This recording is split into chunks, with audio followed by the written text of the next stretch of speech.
ဒီနေ့ကျွန်တော်တို့နေထိုင်ရှင်သန်တဲ့ society ကြီးတစ်ခုလုံးဟာမရမနာပဲသွားလာနေတယ်ပေါ့နော်စူညံနေတဲ့နော် internet တွေ Facebook တွေနဲ့စူညံနေတဲ့ society တစ်ခုဖြစ်တယ်ဆိုတော့ဒီလိုမျိုး environment မျိုးမှာတည်တည်ချာချာပေါ့နော်တစ်ခုခုကိုရက်နာပြီးတော့မှ reflect လုပ်ဖို့စဉ်းစားဖို့ဆိုတာအင်မတန်မှဖြစ်တော့ဖြစ်ခဲ့အရာတစ်ခုဖြစ်တယ်ဒါပေမဲ့တကယ်တော့ဘဝမှာတစ်ခါတလေဒီလိုမျိုးလောလက်စားတွေပြတ်ထားပြီးတော့မှစဉ်းစားတင်တဲ့အချိန်တွေရှိပါတယ်ဥပမာဒါမှမဟုတ်လေမီးပြစ်တဲ့အချိန်လေးတွေကိုပေါ့နော်ခွန်ကောင်းယူပြီးတော့မှဖုန်းတွေ wifi တွေသုံးလို့မရတဲ့အချိန်မှာထိုင်ပြီးတော့မှစဉ်းစားကြည့်ဖို့ပါသလားစဉ်းစားတင်ပါတယ်နော်ဆိုတော့ကျွန်တော်တို့ဘဝရဲ့လွန်ခဲ့တဲ့တစ်နှစ်လောက်ကကိုယ်တွေလုပ်ခဲ့တဲ့အရာတွေနော်ပညာရေးနဲ့ပတ်သက်ပြီးတော့လည်းကောင်းအလုပ်အကိုင်နဲ့ပတ်သက်ပြီးတော့လည်းကောင်းကျွန်တော်လုပ်ခဲ့တဲ့အရာတွေတိကျပြန်စဉ်းစားကြည့်လိုက်မယ်ဆိုရင်ကျွန်တော်ဘာတွေ့ရလဲဆိုတော့ကျွန်တော်တို့နော်ထင်ထားတာအများကြီးကျွန်တော်တို့အမားတွေနော် mistake အများကြီးကျွန်တော်တို့လုပ်ခဲ့တယ်ဆိုတော့ကျွန်တော်တို့အခုချိန်မှာပေါ့နော်ပြန်ပြောင်းစဉ်းစားတဲ့အချိန်မှာပို့ပြီးတော့တွေ့ရတတ်ပါတယ်အဲ့တော့အဲ့ဒါဘာဖြစ်လို့လဲဆိုတော့ဒီ psychologist တွေကကြတော့ပေါ့နော်ဒီသူတို့ဘာပြောလဲဆိုတော့ hindsight bias ဆိုတော့တခုခုကိုကျွန်တော်ပြန်ပြောင်းစဉ်းစားကြည့်တဲ့အချိန်မှာပေါ့နော်ဒီ away ကနေပြန်ပြီးတော့မှဒါကြောင့်ဒါလေးလုပ်ခဲ့ရမှာဒါလေးတော့ငါမလုပ်ခဲ့မိဘူးဆိုတဲ့ဟာတွေကိုပြန်ပြောင်းပြီးတော့ပို့ပြီးတော့မှရှင်းရှင်းလင်းလင်းမြင်ရတာမျိုးကိုပြန်ပြီးတော့မှစဉ်းစားတာမျိုး hindsight bias လို့ခေါ်ပါပြီးတော့တချို့ဒီ philosophy ဘိုင်းနဲ့เนาะ psychologist ဘိုင်းတွေကကျတော့သူbounded rationality လို့ခေါ်ပါတယ်ဆိုတဲ့ဘောတရားကျွန်တော်တို့ရဲ့ rationality ဆိုတော့ကျွန်တော်ရဲ့စဉ်းစားဉာဏ်က bounded ဖြစ်တယ် limited ဖြစ်တယ်เนาะတကယ်ဘဝကိုလက်တွေ့เนาะနဖူးတွေ့ဒူးတွေ့ကြုံနေရတဲ့အချိန်မှာကျွန်တော်တို့เนาะဒီအရာအားလုံးပေါ့เนาะ pressure တွေအရာအားလုံးရဲ့အချိန်နဲ့တပြေးညီ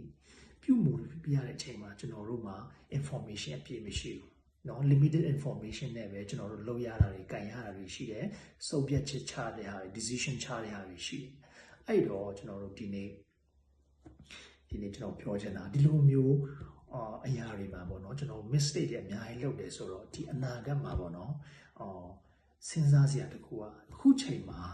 เนาะအခုချိန်မှာကျွန်တော်လုပ်နေတဲ့အရာတွေရောနောက်တစ်ချိန်နောက်လာမဲ့နည်းနည်း3နှစ်လောက်မှာနော်မားလိုက်တာဒီအမားတွေပဲဒါတွေမလုပ်ရဘူးပဲဆိုပြီးတော့မှကြုံတွေ့နေရပြန်စဉ်းစားမိမဲ့အမားတွေဒါဖြစ်မယ်ဆိုရင်နော်ဒီနေ့လက်ရှိမှာကျွန်တော်လုပ်နေတဲ့အရာတွေဟာလည်းတော်တော်လေးတစ်ဖက်ကစဉ်းစားကြည့်တော့စိုးရိမ်ပူပန်စရာတွေအများကြီးရှိပါတယ်ဆိုတော့ဒီလိုမျိုးအမားတွေအများကြီးနဲ့ mistake တွေဘာလို့ကျွန်တော်တို့အများကြီးလုပ်ကြတာလဲပေါ့နော်ဆိုတော့နောက်အနာဂတ်မှာပေါ့ဒီလိုမျိုးအမားတွေနဲနိုင်တဲ့နဲအောင်ကျွန်တော်တို့ဘယ်လိုလုပ်လို့ရမလဲဆိုတဲ့မေးခွန်းလေးတစ်ခုကပေါ့နော်ကျွန်တော်မေးစရာကောင်းတဲ့မေးခွန်းလေးတစ်ခုရှိလာအဲ့တော့ဒီခါတလေပေါ့နော်ဥမာဒီမှာ chess တွေပါရေပေါ့နော်ကစားဖို့လို့ရှိမလားမသိဘူးကျွန်တော်ဆိုရင်ဟိုတော့ဒီ chess လေးတွေပေါ့နော်ဒီနည်းနည်းပါးကစားတဲ့အချိန်မှာကျွန်တော်ဘာသွားတွေ့လဲဆိုတော့ဥပမာသူပြင်ဒီဖုန်းတို့เนาะ tablet တွေနဲ့ chess ကစားမယ်ဆိုရင်ကွန်ပျူတာနဲ့ကစားလို့ရတယ်အဲ့ချိန်မှာကိုက chess move တခုကိုเนาะတကယ်ဆိုရင်ကိုက10မိနစ်2မိနစ်ထိုင်စဉ်းစားပြီးတော့မှကိုက move လုပ်လိုက်တယ်ဒါပေမဲ့ကို move လုပ်လိုက်ပြီးတာနဲ့ကိုရဲ့ move ကတစ်ဖက်လူကပေါ့နော်ပြန်ပြီးတော့မှကိုရဲ့ပြန်ဘက်က move လုပ်လိုက်တဲ့အချိန်မှာဒါကမားတဲ့ move ပဲလို့ကျွန်တော်ပြန်တွေ့ရမျိုးရှိတယ်အဲ့ချိန်မှာကိုကကွန်ပျူတာနဲ့ကစားတယ်ဆိုတော့ back ပြန်လုပ်လို့ရတယ်ဒီလိုမျိုးကစားကြည့်မယ်ဆိုတော့တစ်ချိန်လုံး move လုပ်လိုက် back လုပ်လိုက်လို့လုပ်ရတဲ့ဟာတွေကျွန်တော်အများကြီးကြုံတဲ့ချိန်မှာကျွန်တော်ဘာသွားစဉ်းစားမိလဲဆိုတော့ဘဝမှာတခုခုလုပ်တဲ့နေရာမှာဥပမာ chess ကစားတာဆိုရင်ကျွန်တော်10မိနစ်2မိနစ်လောက်ထိုင်ပြီးစဉ်းစားပြီးမှဆုံးဖြတ်ချက်ချပြီးမှနော်နှစ်ကွက်3ကွက်လောက်ကိုအထင်ပေါ့နော်နှစ်ကွက်3ကွက်လောက်move လုပ်စဉ်းစားပြီးမှ move လုပ်လာတော့မှဒီလောက်အမားတွေများတယ်ဆိုရင်ဘဝမှာတော်တော်များများကိစ္စတွေကျွန်တော်လက်ရှိနော်လက်တွေ့ဘဝမှာကြတော့ကျွန်တော်တို့ရဲ့တော်တော်များများကိစ္စတွေတောင်မှကျွန်တော်တို့ကမစဉ်းစားဘဲနဲ့လုပ်တာတွေရမ်းများတယ်နော်ဆိုတော့အဲ့ဒါတွေဒါဆိုရင်ဘယ်လောက်ထိအမားများမလဲနော်ပြီးတော့မှလက်တွေ့ဘဝမှာဆိုရင်ဒီကွန်ပျူတာနဲ့ chess ကစားတယ်လို့ပြန်ပြီးတော့ back လည်းလုပ်လို့လည်းမရဘူးပြန်ပြီးတော့ repeat လုပ်လို့လည်းမရဘူးเนาะကိုလုပ်ခဲ့တဲ့ဟာကိုပြောခဲ့တဲ့ဟာတွေကတစ်ခါပဲလုပ်ခွင့်ပြောခွင့်ရှိတယ်ပြီးတာနဲ့မားမှန်ဘဝကဆက်သွားတာပဲအဲ့တော့ဒီ chess move ကိုเนาะ ထိုင်စဉ်းစားတဲ့ဟာတော့ဘယ်လောက်မားတယ်ဆိုမစဉ်းစားပဲလုပ်ခဲ့တာတွေဘယ်လောက်များမလဲလို့ကျွန်တော်တော်တော်လေးကိုပေါ့နော်ခေါင်းလေးသွားပြီးတော့မှဟောတော်တော်လေးကိုစိုးတာပဲဆိုပြီးကျွန်တော်စိတ်လေးခဲ့ရတဲ့အချိန်တွေလည်းကျွန်တော်ကြုံခဲ့ဘူးလေဆိုတော့ခုနပြောသလိုဒီပေါ့နော်ဒီကျွန်တော်တို့လုပ်ခဲ့တဲ့အရာတွေအမားတွေဒီလောက်များတဲ့ဟာကိုအနာဂတ်မှာ how to be a better decision maker ပေါ့နော် decision ကိုကျွန်တော်တို့ဘယ်လိုကောင်းကောင်းမွန်မွန်စစ်ပြီးလုပ်နိုင်မလဲလို့ကျွန်တော်တို့စဉ်းစားကြည့်မယ်ဆိုရင်ကျွန်တော်တို့ဥပမာကျွန်တော်တို့ဒီစာတွေပေတွေပေါ့နော်ဒီ psychologist တွေ philosopher တွေစီကနေကျွန်တော်တို့ဘာသင်ယူလို့ရလဲဆိုတာလေးကိုကျွန်တော်တို့ဒီနေ့ကျွန်တော်နည်းနည်းပြောချင်တယ်အဲ့ထဲမှာကျွန်တော်အရင်ဆုံးသွားပြီးတော့သတိရတဲ့စာအုပ်လေးကတော့ဘာလဲဆိုတော့ဒီစာရေးဆရာပေါ့နော် Nassim Taleb လို့ခေါ်တဲ့စာရေးဆရာရဲ့ anti-fragile ဆိုတဲ့စာအုပ်လေးကိုကျွန်တော်အရင်ဆုံးသွားပြီးတော့သတိရတယ်ဗျဆိုအဲ့စာအုပ်ထဲမှာသူ Nassim Taleb ရဲ့အမြင်ရပေါ့နော်ဒီ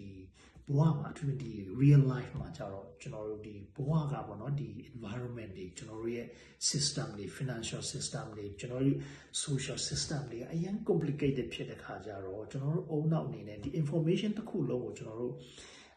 ရဖို့ဆိုတာမလွယ်ဘူးเนาะဒီကဘာကြီးကเนาะ environment ရှုပ်ထွေးလွန်းတဲ့ခါကျတော့ကျွန်တော်တို့ရဲ့ပြုမှုတာမှန်သမျှလုပ်တာမှန်သမျှက limited information เนาะဒီလိုမျိုးနဲ့ပဲကျွန်တော်တို့လုပ်ရတာဆုံးဖြတ်ရတာများတယ်အဲ့တော့ကျွန်တော်တို့က perfect information နဲ့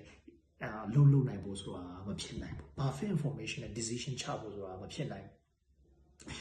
အဲ့မှာကျွန်တော်တို့ဒီ unknown တွေရှိတယ်ပြီးတော့မှ unknown ပေါ့နော်ဆိုတော့ unknown ဆိုတာကြပါလဲဆိုတော့ကျွန်တော်တို့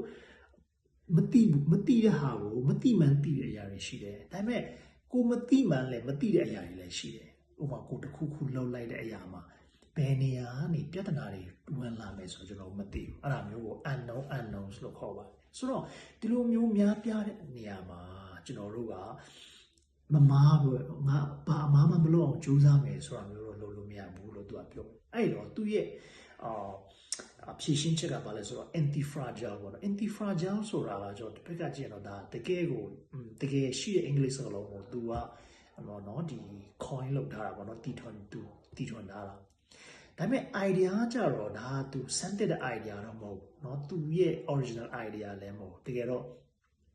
ဒီ idea ကဒီဟိုလွန်ခဲ့တဲ့ Greek တွေခေတ်တုန်းကเนาะ stoic ဟိုဟာတွေလို့ခေါ်တယ်ဒီ stoic တွေရဲ့ philosophy ဖြစ်တယ် anti fragile ဆိုတာကြတော့fragile မဖြစ်တာပေါ့နော် fragile ဆိုတဲ့အင်္ဂလိပ်စကားလုံးကထိလွယ်ရှလွယ်တာထိလွယ်ရှလွယ်မဖြစ်တဲ့အရာဆိုပြီးတော့သူကဘယ်လိုခေါ်မလဲပြန်ပြီးတော့မှပြန်ပေးတာဆိုတော့တစ်ဖက်ကကြည့်တော့ Nassim Taleb ဆိုတာကဟိုးလွန်ခဲ့တဲ့เนาะဒီရှေးတုန်းကရှိခဲ့တဲ့ idea တွေနာမည်ထူးထူးဆန်းဆန်းနေနဲ့ပေးသက်တဲ့စာရေးဆရာလို့လည်းပြောလို့ရမယ်ထင်တယ်ဒါပေမဲ့သူရဲ့ original idea တော့သိမရှိဘူးသူပြောချင်တဲ့ anti fragile ကျတော့ဗာလဲဆိုတော့သူကကြောက်ဒီ3ပိုင်းလောက်ပေါ့နော်3မျိုးလောက်ခွဲထားပထမတစ်မျိုးကကြတော့ဘဝမှာပေါ့နော်လူတွေအရာဝတ္ထုတွေသူကဘယ်လိုခွဲထားလဲဆိုတော့ပထမတစ်မျိုးကကြတော့ fragile ဖြစ်တဲ့အရာတွေပေါ့နော် fragile ဖြစ်တဲ့အရာဆိုတော့ထိလွယ်ရှလွယ်တဲ့အရာဥပမာဖန်ခွက်လေးတွေဖန်ခွက်လှလှလေးတွေเนาะပန်းအိုးလှလှလေးတွေဝိုင်ခွက်လှလှလေးအဲ့ဒါဖန်ခွက်နဲ့လုပ်တာเนาะ glass နဲ့လုပ်တာဖြစ်တော့သူတွေကအရင် fragile ထိလွယ်ရှလွယ်အဲ့ဒါလေးတွေကနော်ဥပမာငလျင်လောက်တာတို့လူတယောက်ကထိမိခိုက်မိတယ်ဆိုတော့အဲ့ဖန်ခွက်လေးပန်းခွက်လေးတွေကကျကွယ်သွားတယ်အဲ့ဒါကိုသူက fragile လို့ပြောတယ်ပြီးတော့နောက်တစ်ခုကကြတော့ robust ပေါ့နော် robust ဆိုတာကြတော့အရန်ခိုင်မာတောင့်တင်းတာမျိုးသူက robust ဆိုတာဟာနော်အင်္ဂလိပ်လိုလို့ခေါ်တယ်အဲ့ဒီ robust ဖြစ်တဲ့ထဲမှာじゃဘာလဲဆိုတော့ဥပမာကြောက်တုံးတွေနော် concrete ကြီးအဲ့ဒါတွေကကြတော့ robust ဖြစ်တယ်ထိလွယ်ရှလွယ်ခြင်းမဖြစ်ဘူးဒါပေမဲ့သူတို့တွေကကြတော့ robust ဖြစ်တာနဲ့အညီထိလွယ်ရှလွယ်တာလည်းမဖြစ်တဲ့အာဟာနဲ့အညီ तू က grow ဖြစ်တာလည်းမရှိဘူးပြောင်းလဲတာမျိုးလည်းမရှိဘူး तू ကရောက်တဲ့နေရာမှာပဲကြောက်ချပြီးတော့မှအပြောင်းလဲမရှိပဲဖြစ်နေတာဟာမျိုးပေါ့နော်ဆိုတော့အဲ့မှာသူ့ရဲ့ပေါ့နော် तू ဖြစ်စေချင်တဲ့ဟာက anti fragile ကကြတော့ fragile တာနဲ့ robust တာရဲ့အထက်မှာရှိတယ်ပေါ့နော် तू ကကြတော့ဗာလဲဆိုတော့ဥပမာဖျောင်းတိုင်မီးပွားလေးတစ်ခုပေါ့နော်ဥပမာမီးပွားလေးတစ်ခုကအပြင်ကနေ stressor လို့ခေါ်တယ်နော် pressure တွေဝင်လာလေဥပမာလေတွေတိုက်လာလေအဲ့မီးပွားလေးကတဖြည်းဖြည်းပို့ပြီးတောက်လောင်လာလေဒါမှမဟုတ်လဲ तू ကနောက်ဥပမာတစ်ခုကကြတော့ဒီ dictionary